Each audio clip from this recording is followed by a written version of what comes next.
વલસાડમાં સ્થાનિક સ્વરાજની ચૂંટણી માટે રાજકીય પક્ષો તૈયારીમાં વ્યસ્ત છે। ઉમેદવાર પસંદ કરવાની સાથે મતદારોને રીઝવવાના પ્રયાસો પણ કરવામાં આવી રહ્યા છે। ત્યારે વહીવટીતંત્ર અને ચૂંટણી વિભાગ પણ જિલ્લામાં શાંતિપૂર્ણ માહોલમાં ચૂંટણી પૂરી થાય તે માટે તડામાર તૈયારી કરી રહી છે। જિલ્લા પંચાયત અને તાલુકા પંચાયતની ચૂંટણીમાં અંદાજે 9 લાખ જેટલા મતદારો નોંધાયા છે। ગ્રામ્ય વિસ્તારમાં મતદારો જિલ્લા પંચાયતની 36 બેઠકો અને તમામ તાલુકા પંચાયતોની 150 જેટલી બેઠકો માટે ઉમેદવારોની પસંદગી માટે મતદાન કરશે। ગ્રામ્ય વિસ્તારમાં મતદાન માટે 1091 મતદાન મથકો તૈયાર કરાયા છે, જ્યારે વાપી અને ઉમરગામ મહાનગરપાલિકાની ચૂંટણીમાં શહેરી વિસ્તારના 1,30,000 જેટલા મતદારો 142 જેટલા મતદાન મથકો પર મતદાન કરશે। જિલ્લામાં શહેરી અને ગ્રામ્ય વિસ્તારના મળી કુલ 1233 જેટલા મતદારો મથક ઉભા કરાયા છે। સંપૂર્ણ ચૂંટણી પ્રક્રિયામાં જિલ્લાના 8,000 જેટલા કર્મચારીઓ ફરજ બજાવશે। ચૂંટણી વિભાગ દ્વારા જિલ્લામાં આચારસંહિતાની કડક અમલવારી માટે સતત નજર રાખવામાં આવી રહી છે। अपने पास वलसाड जिला में 1233 मतदान मथक है, जेना ऊपर जिला पंचायत, तालुका पंचायत और महानगरपालिका ने नगरपालिका चुनाव आयोजन थशे। 8,000 जेटला कर्मचारीओ तंत्रने सहयोग आपशे। मतपत्र छापकामनी तैयारी माटे एजेंसी नक्की थई गई है। आ बधी कामगीरी प्रगतिमां छे। अन्य समाचारों पर नजर करिए। अमदावादમાં સ્થાનિક સ્વરાજ્યની ચૂંટણીને પગલે ગુજરાત યુનિવર્સિટીની પરીક્ષામાં ફેરફાર થયા છે। ગુજરાત યુનિવર્સિટીની યુજી પીજીની પરીક્ષા એપ્રિલની જગ્યાએ મે મહિનામાં શરૂ થશે। અગાઉ ત્રીજા રાઉન્ડની પરીક્ષા 16 થી 21 એપ્રિલથી શરૂ થવાની હતી, જે હવે 1 અને 12 અને 21 મેને શરૂ થશે। 5 ફેઝમાંથી 2 ફેઝ પરીક્ષા યોજાઈ ચૂકી છે। બાકીના 3 ફેઝની પરીક્ષા વિલંબ થશે, તો બીએ, એમએ, બીએસસી, લો, બીકોમ સહિતના વિષયોની પરીક્ષા પણ મોડી યોજાશે।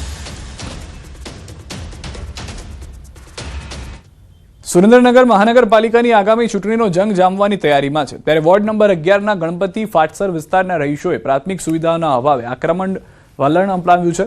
અંદાજે 20,000ની વસ્તી અને 11,931 મતદારો ધરાવતા વિસ્તારમાં છેલ્લા 25 વર્ષથી લોકો વસવાટ કરે છે, છતાં પાકા રસ્તા, ગટર અને સફાઈ જેવી પાયાની જરૂરિયાતો સંતોષાઈ નથી। સુરેન્દ્રનગર નગરપાલિકા, વઢવાણ નગરપાલિકા હતી એ પણ, અને અત્યારે મહાનગરપાલિકા થઈ છે, ત્યારે અધિકારી શાસન પણ 1 વર્ષથી છે, ચૂંટાયેલા નેતાઓનું પણ શાસન આવીને ગયું છે, ત્યારે એક પણ વ્યક્તિએ આ વિસ્તારનું કામ નથી કર્યું। આ વિસ્તારના કામ માટે આ લોકોએ રસ્તા રોકો આંદોલન કરવું પડે છે।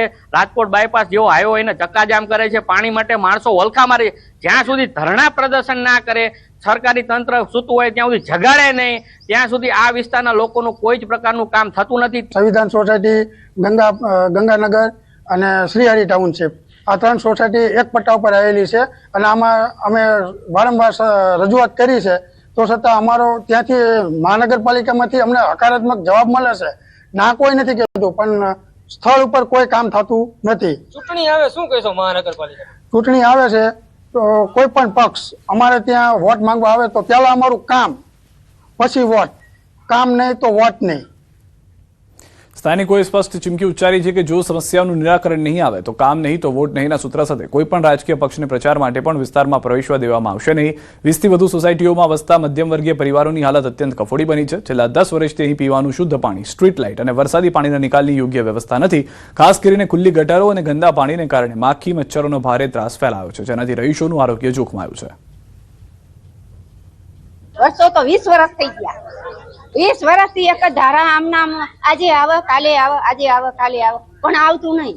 બરાબર, હવે ચૂંટણી આવે શું કહેશો? ચૂંટણી આવે તો કાંઈ કહેવાનું નહીં। ચૂંટણીમાં એમ કહે છે કે કરી દઈશું, કાંઈ કરતા નથી। બરોબર, કાંઈ કરતા નથી। એ તો આવીને મોટી મોટી વાતો કરી જાય કે આમ કરી નાખશું, તેમ કરી નાખ્યું, પછી કોઈ કાંઈ આવતું જ નથી। ખાલી એટલું જ કહે કે આ થઈ જશે, બરાબર, જ્યારે આવે ત્યારે એટલું જ કે આ થઈ જશે, તમે કોઈ ચિંતા ન કરો, એ થઈ જ જાય છે ને હજી થાય છે। આ તમે જોઈ શકો છો એવી રીતના। મહાનગરપાલિકા થઈ, હવે કઈ ફેરફાર થયો? હા, મહાનગરપાલિકા પછી ઘણો ફેરફાર થયો, ખાલી નામની જ મહાનગરપાલિકા થઈ, બીજું કઈ થયું જ નથી। છેલ્લા 11 વર્ષથી હું અહીંયા રહું છું, ત્યારથી આ એક જ સમસ્યા છે, પાણી, ગટર ને રોડ। ગંદુ પાણી આવે હદ અમારે, લગભગ 8 મહિનાથી પીવાનું પાણી અમે ક્યાંથી લાવીએ? કેવી તકલીફ પડી રહી છે બધી? અનહદ પાણી ગંદુ આવે છે, છોકરા બીમાર રહે છે અમારા। અગાઉ ચૂંટણી આવતી હતી, નેતાઓ આવતા હતા, શું કઈ વાયદા કર્યા? કોઈ જ વસ્તુ કરી જ નથી। વાયદા તો બધા કરી જાય છે દર ચૂંટણીમાં। પહેલા નગરપાલિકા હતી, હવે મહાનગરપાલિકા થઈ, કોઈ સુવિધા નથી। જે પોઝિશનમાં અમે રહેતા હતા એ જ પોઝિશન છે। સ્થાનિકોએ આક્ષેપ કર્યા છે કે અગાઉ નગરપાલિકા હતી ત્યારે પણ આંદોલનો કર્યા બાદ જ કામ થતા, પરંતુ હવે મહાનગરપાલિકા બન્યા પછી પણ પરિસ્થિતિમાં કોઈ સુધાર થયો નથી। ચોમાસા દરમિયાન રસ્તાઓના અભાવે બહાર નીકળવું પણ મુશ્કેલ બની ગયું છે। ત્યારે હાલ સ્થાનિકોએ આગામી મનપાની ચૂંટણીમાં કામ નહીં તો વોટ નહીં આપવાની ચીમકી ઉચ્ચારી છે। સ્થાનિક સ્વરાજની ચૂંટણી પહેલા ઉત્તર ગુજરાતમાં વિરોધના સ્વર તેજ બન્યા છે. પાટણના રાધનપુરના નજુપુરામાં સ્થાનિકોએ ચૂંટણી બહિષ્કારના બેનરો લગાવીને તંત્ર સામે રોષ વ્યક્ત કર્યો છે. ગ્રામજનોનો આક્ષેપ છે કે છેલ્લા ઘણા વર્ષોથી નર્મદાનું સિંચાઈનું પાણી તેમને મળતું નથી, જેના કારણે ખેડૂતો ભારે મુશ્કેલીમાં મુકાયા છે. પાણીના અભાવે 700 થી વધુ વીઘા જમીનની સૂકીભટ થઈ ગઈ છે અને જીવન નિર્વાહ માટે ગામના લોકો અન્ય સ્થળો પર જવા મજબૂર બન્યા છે. ગ્રામજનોની માંગ છે કે તાત્કાલિક સિંચાઈનું પાણી ઉપલબ્ધ કરાવવામાં આવે અને ગામના તળાવો ભરવામાં આવે, નહીં તો તેઓ ચૂંટણીનો બહિષ્કાર જાળવી રાખશે. આ જમીનમાં આજ દિવસ સુધી કોઈ પાણી પહોંચ્યું નથી. વારંવાર નર્મદા કેનાલમાં ઓફિસરો પાસે રજૂઆત કરેલ છે.